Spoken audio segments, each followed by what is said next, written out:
O que um mangá de horror pode ter de autobiográfico? A resposta é quase tudo. Oi, eu sou o Ale e essa é a minha estante. Hoje eu vou falar sobre Pesadelos Completos de Hideshi Hino, publicado em setembro pela Darkside.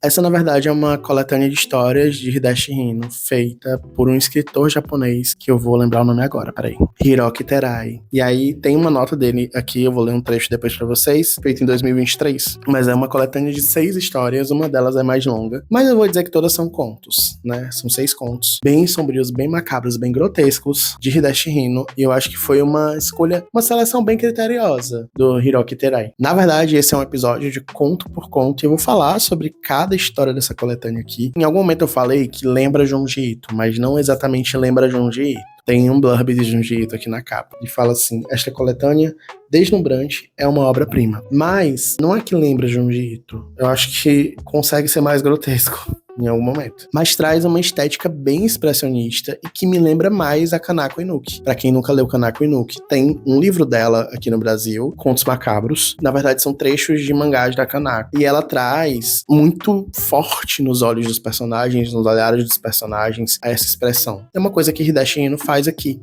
Ele traz essas expressões muito fortes. E você acompanha isso em cada história de certa forma, sabe? É muito massa de sentir isso com esse mangá. A maioria dessas histórias fala sobre agressão, sobre abandono, porque vai trazer muitos traumas de infância, inclusive traumas da infância do próprio autor. E tem suas particularidades grotescas. Vou falar um pouquinho sobre cada uma delas aqui. Provavelmente já deve ter saído resenha dessa antologia aqui, fiz uma resenha mais curta para as redes, então eu vou deixar linkado aqui para vocês também verem ela em algum momento. E uma dica, se você for ler esse mangá, leia a nota do editor, porque ele vai trazer um pouquinho sobre cada história que ele colocou nessa coletânea aqui, nessa nota. Eu não vou trazer tudo aqui nesse vídeo porque vai ficar muito longo. Eu vou trazer só esse trechinho aqui que fala um pouco sobre a infância e como o Hideshi Hino decidiu se tornar um mangaka, de horror principalmente. Hino nasceu em Kikihara, Manchúria, em 1946 e depois de quase perder a vida,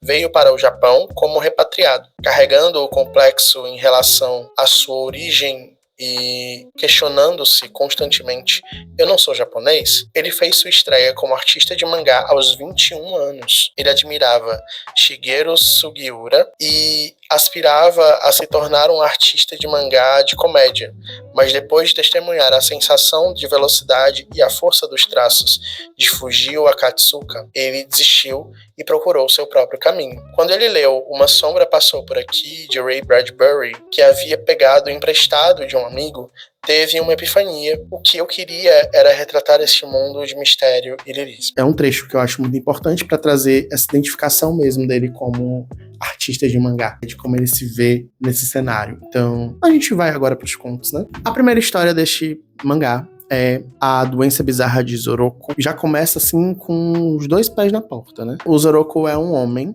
que tem uma doença bizarra. Uau!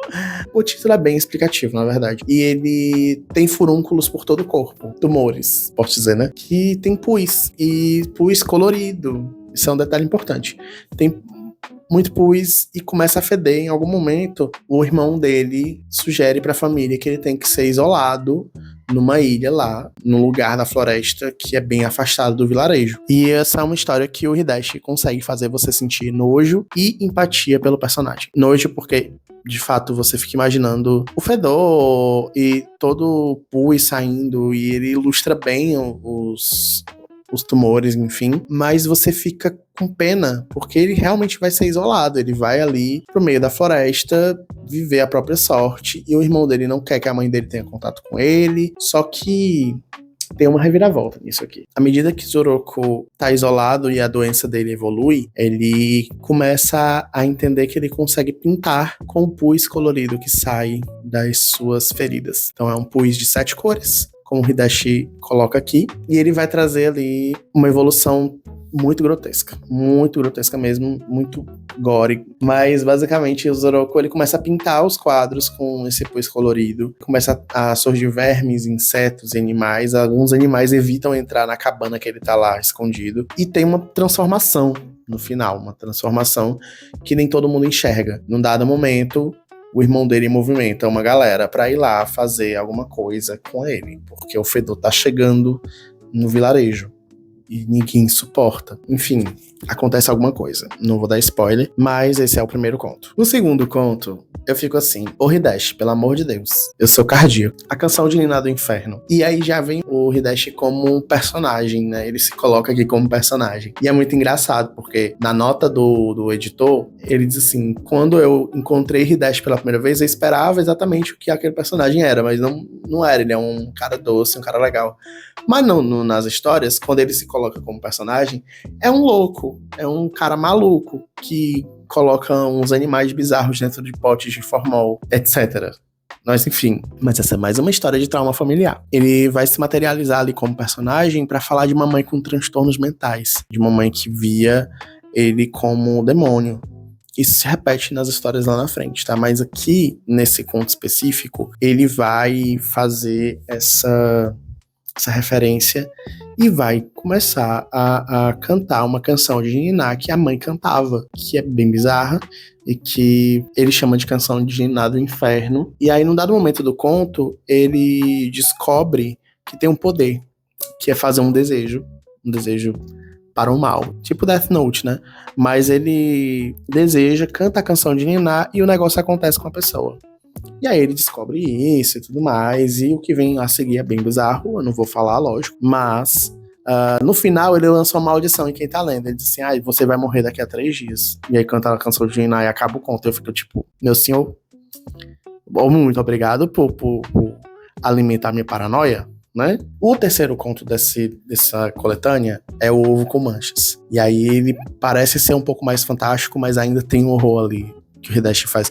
Porque ele faz uma mistura um pouco de fantástico, de horror, de terror nem tanto, mas mais de horror. Porque é tudo muito grotesco. Muito grotesco. Mas adivinha só, mais negligência familiar. Ei! Você quer um mangá ou um trauma? Uma sequência de gatilhos? Uma sequência de gatilhos. É mais uma história sobre negligência familiar e é um menino que vive numa casa desequilibrada. A mãe doente. Não exatamente transtornada, que ele não traz um transtorno, ele traz uma doença, ela tá acamada e ele nunca vê a mãe dele. Mas ela tá lá, tá viva, só tá doente, tá moribunda. Um pai trabalhador e bêbado, que trabalha numa fábrica, por trás da casa, e um avô com problemas mentais. Então ele vai trazer mais negligência familiar ali, porque ele é um menino que tem que se virar. Só que ele tem muitos animais, ele conversa com os animais, ele tem cachorro, tem gato, tem papagaio, tem tudo, tem sapo, cobra e etc. Mas ele encontra um ovo manchado, um ovo boiando, não lembro se ele tava boiando, não lembro se ele tava no mato, não lembro. Era um ovo. E ele não sabe de que é, ele passa a cuidar. Aí no belo dia, ele acorda, ou ele chega de algum lugar, e esse ovo tá quebrado, tá sua casca. Então ele pressupõe que o que tinha lá dentro saiu. Só que ele percebe depois que saiu sugando a vida, a força vital, o sangue, ou sei lá o que, dos animais que tinham ali no quarto dele. E aí ele percebe que não era uma criatura normal que tinha ali, sabe? Então vai acontecer tanta coisa depois que esse ovo quebra, que esse ovo choca. Menina, é babado. A quarta história desse conto se chama Dentro d'Água, tá? Ela é bem mais fantástica mesmo, mas essa é bem fantástica mesmo. Inclusive, o editor fala na nota que ela é uma história mais fantástica. E ela vai trazer a história de um menino que sofreu um acidente, que foi atropelado, e que perdeu os braços e as pernas, e que ficou deformado, que não fala mais direito, mas que ainda tá vivo, e que ele vai sobreviver e depender da mãe dele ali. Ao mesmo tempo, ele tem um aquário gigante dentro de casa, e ele passa o dia inteiro apreciando esse aquário. E a mãe dele passa o dia trabalhando, e tem que cuidar dele, que não sei o quê. Até que num dado momento... detalhe, o pai dele também foi atropelado e morreu, né? Diferente dele, que ficou com sequelas gravíssimas, o pai dele faleceu. A mãe dele diz assim: cheguei em casa, meu filho, arranjei outro emprego, vou trabalhar à noite, mas vou ter mais tempo pra você durante o dia, que não sei o quê. Mulher, isso não vai dar certo. Isso não vai prestar. Dito e feito, né? Mas assim, acontece uma coisa muito grave, é uma questão de realmente violência. Ela perde a vida ali, num caso que ela teve com o cara. E até tem uma questão da nota que essa história foi censurada, essa parte da história do estrangulamento dela, dentro de casa, foi censurada quando foi publicada originalmente.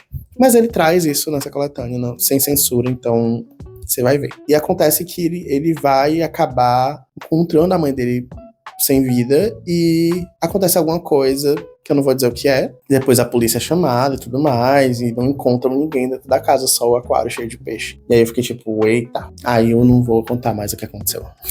Próxima história. Essa é a história mais longa desse mangá, que é o Panorama do Inferno. E ela é bizarra, tal qual as outras, tá? Mas é uma história bem longa, e ela fala sobre um artista. Na verdade, ela também traz o Hideshi como personagem principal. Falar sobre esse artista de mangá, e ele vai fazer uma galeria de quadros, de pinturas sobre o inferno, e cada quadro tem uma história, né? Tem o quadro dos filhos dele, dos pais, da esposa, das tatuagens, que é um relato de família. E aí, na nota do editor, ele fala que esse conto traz muita coisa da vida pessoal do Hideshi mesmo. Inclusive, a questão das tatuagens nas costas, que o pai dele tinha uma tatuagem. E assim, parece ser uma história bem mais pessoal do Hideshi Hino, que vai trazer também o quê?